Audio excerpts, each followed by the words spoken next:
with brotherly love. For information, Mesrob Mutafyan, the 9th of November, 2000. Armenian Patriarchate. Istanbul, November 3, 2000, number 3848. His Holiness Karekin II, Supreme Patriarch, and Catholicos of all Armenians, Holy See of Echmiadzin, Armenia.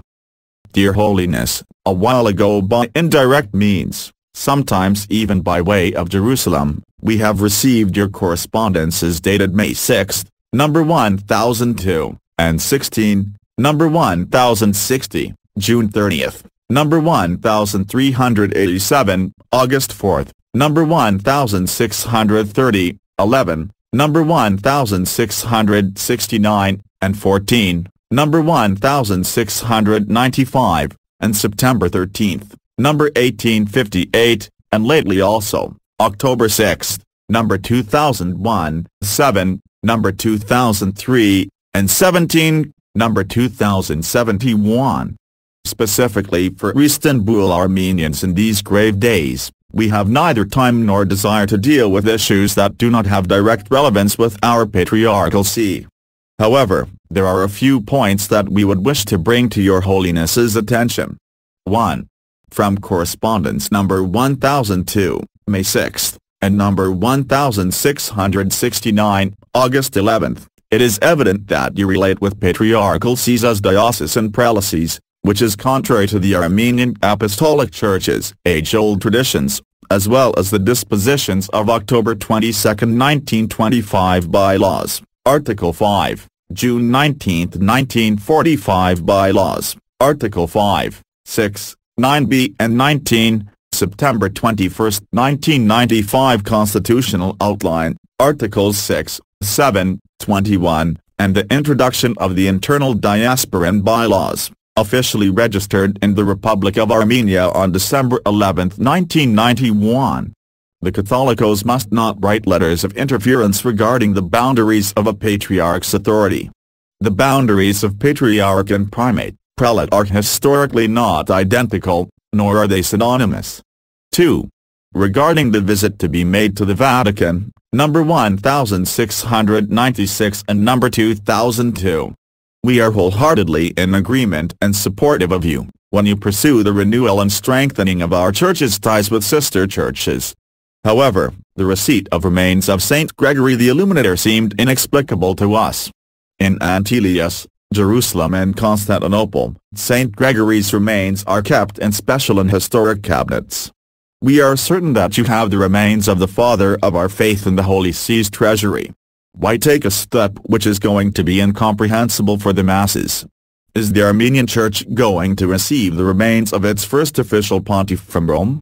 Will there not be writers emerging in the future, who will hasten to remind us that even the remains of the Holy Illuminator, laid in the foundation of the Yerevan Mother Cathedral, consecrated during the 1700th anniversary, were made available by the Roman Pope?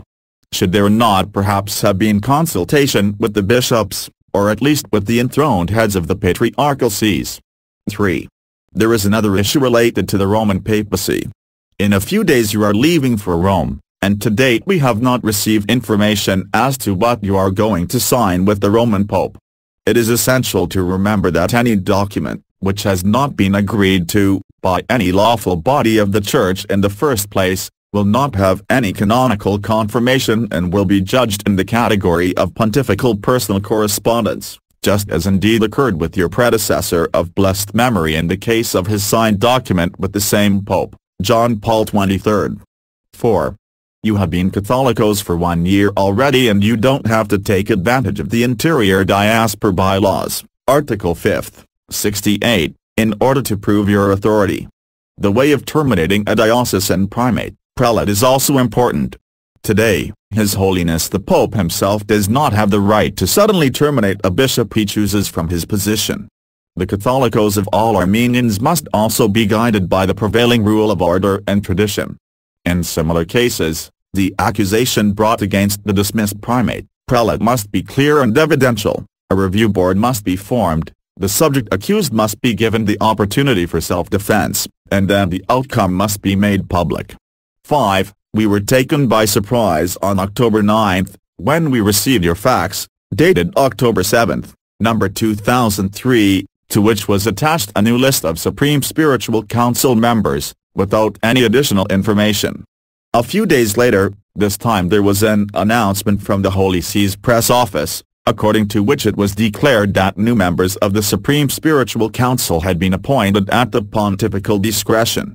According to June 19, 1945 bylaws, Article 7, and September 21, 1995 Constitutional Outline, Article 117, the Supreme Spiritual Council is the Church's highest executive authority and is elected by the National Representative Assembly.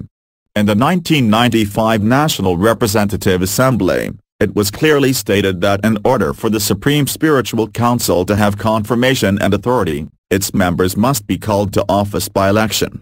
With regard to the current Supreme Spiritual Council, there was absolutely no need to make any changes in its body until the next meeting of the National Ecclesiastical Representative Assembly. Your predecessor of blessed memory, too, had done so already. Changes, or new appointments, if you considered them so essential, you could have done in consultation with the current members of the Supreme Spiritual Council, or at least with the chairing patriarchs. That did not happen either. Now a question arises, what is the standard for becoming a member of the Supreme Spiritual Council? Simply being appointed by the Catholicos. That would be acceptable only in the instance that the Supreme Spiritual Council were just an advisory body of the Catholicos of all Armenians, Internal Diaspora Canon, Article 3, 25. And if we were going to be governed by this disposition, then why is the new list with the inclusion of the 12 diasporan Armenians in contradiction to the Internal Diaspora Canon Article 29? As regards the Patriarch's participation, the dispositions of the 1945 and 1995 bylaws are more than clear. The Patriarchs are not appointed to any office by the Catholicos, they either preside over or chair certain meetings ex officio. 6. Outside of your immediate entourage, what do Armenians dispersed the world over think about the Church, the Holy See and their Apostolic Pontiff? The overwhelming majority does not read the press office news releases and follows the television programs with doubt and sharp criticism. The serious socio-economic issues, the Church is the people motto's practical insolvency, the Church's and clergy's financial extravagances and vanity, the significant incommunicability of the medieval form, modus operandi, and self-expression, and, specifically, the immoral and unsuccessful condition of the spiritual mission are serious proofs that demand immediate research. There are yet issues of concern regarding Antelius Edgmiats and interrelations, interchurch and interfaith relations, church-state interrelations. Relative to the above and other instances, we are always ready to discuss with you, and we propose that on a convenient occasion when you are in Europe, perhaps only the three of us, the enthroned heads of the Holy See of Ejmiadzin, Holy Jerusalem and Constantinople come together for a consultation. Praying for the Lord's godly blessing upon you, the Pontiff, and the brotherhood of the Holy See, we remain in humble prayer. With brotherly love in Christ, Mesrob Mutafyan.